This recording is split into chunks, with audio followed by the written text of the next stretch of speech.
Hello everybody, this is Brian from What You On About, and what I'm on about today is the Seiko SKX. I can hear your eyes rolling, saying, do we need another video about the SKX, Brian? Nope, definitely don't. The internet is absolutely 100% full of them, because this was an extremely popular watch for a very long time for Seiko, and is pretty much the icon of their dive watch collection, I would say, just because of the sheer volume of them that are out there, and how much people love them, and modify them, and do all kinds of cool things.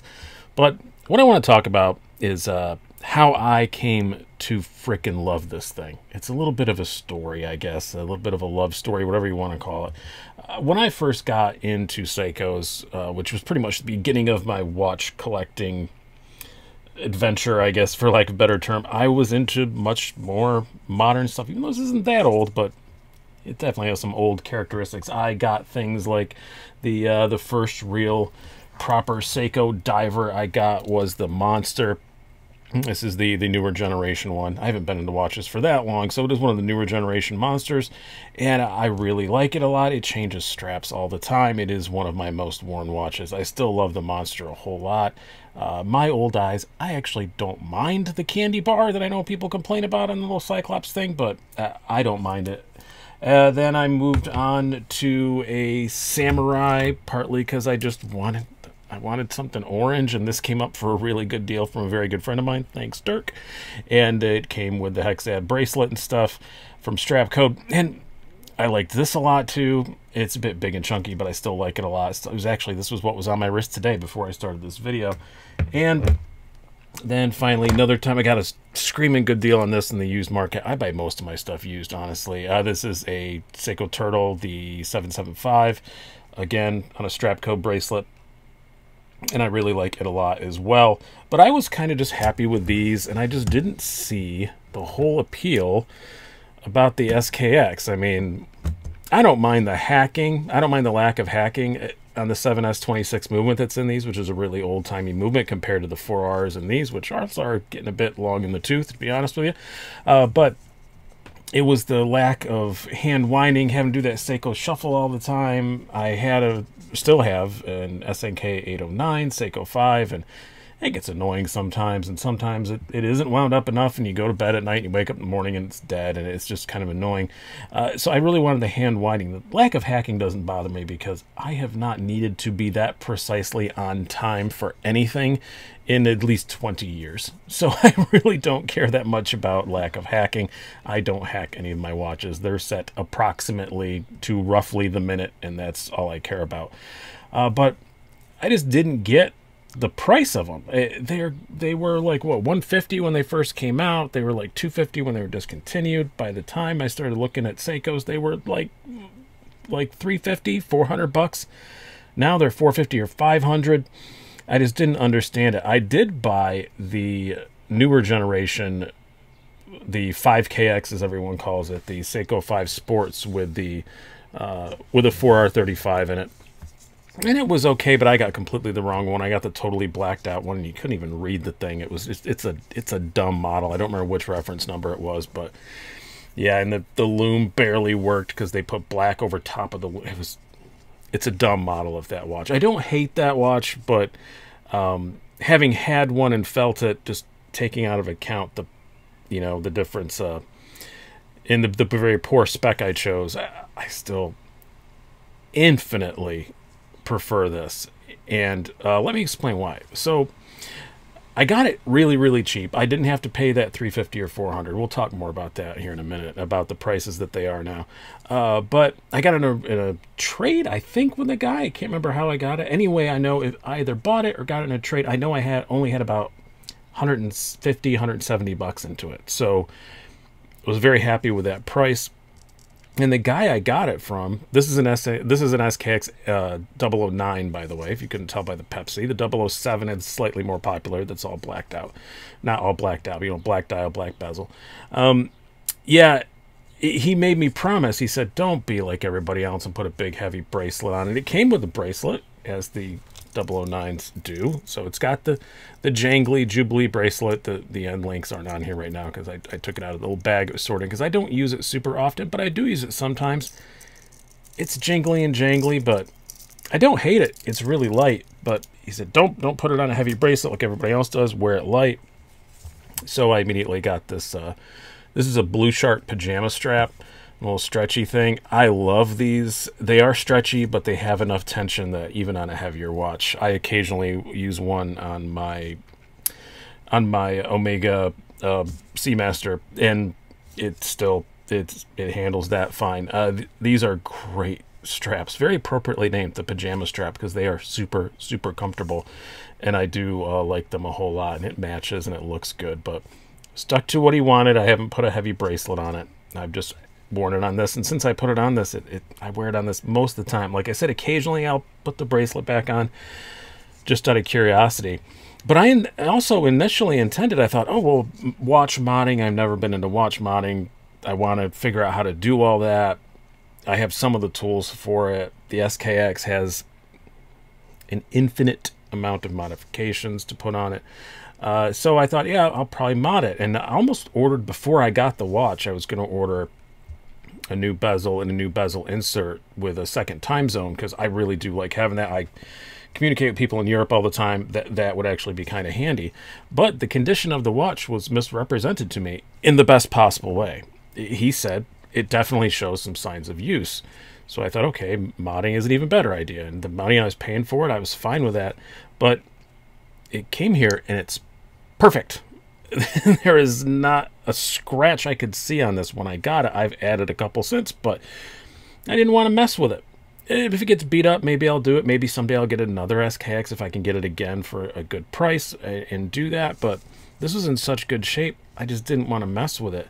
And I only have one other watch that's in this kind of Pepsi thing. I have an Arnie, which I love. That has the Pepsi dial, or Pepsi bezel. It's over here. And even though Pepsi is a vile substance, I do like the look of it. So, yeah, Team Coke over here. Don't, Pepsi. Ugh. But I do like the look of it a lot. And I don't just, right from the time I took it out of the box, and again, I'm happy because it's in really good condition, right? So I'm already in a good mood. Sized it up, put it on my wrist, and the best way I can describe why I like this is it's freaking charming. I don't know what other word to describe it. It's just charming. The only other watch I've had that I could put in this same kind of category, and it's not as much as this, I have a Vostok Amphibious Scuba Dude, which I would show you, except for that it's broken, because it's a Vostok and that happens. But again, it's the Vostok, kind of a junk watch, but it's just charming, and I just really like them. These are just infinitely charming watches. I don't know, they just seem so timeless because they were made for so long without being changed, and I just really just adore it.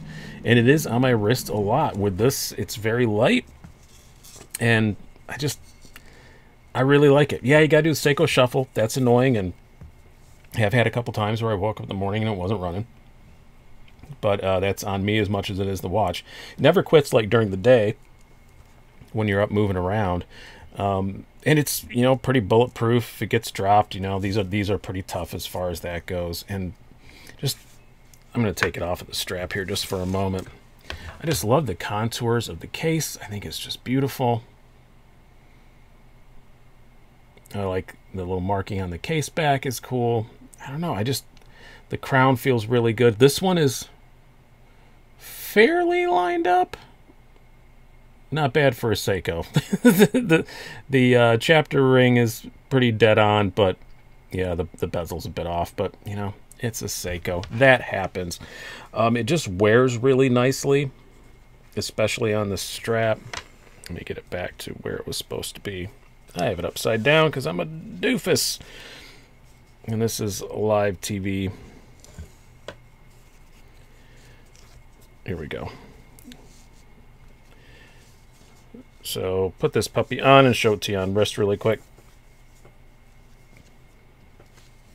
Again, cannot recommend these straps enough. They are so comfortable. They just go on like a single pass NATO, because that's basically, what they are. Or a Zulu strap, whatever you prefer to refer to that as. So yeah, it fits my wrist. I have very small wrists. 6.6 to 6.7 inch, I guess I would call wrists, and it fits extremely well.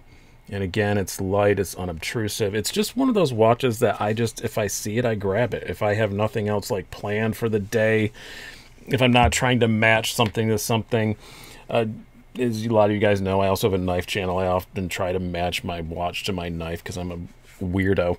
But if I'm not trying to match to anything, I'll throw this on. Or if I'm carrying a blue knife, I'll often grab this.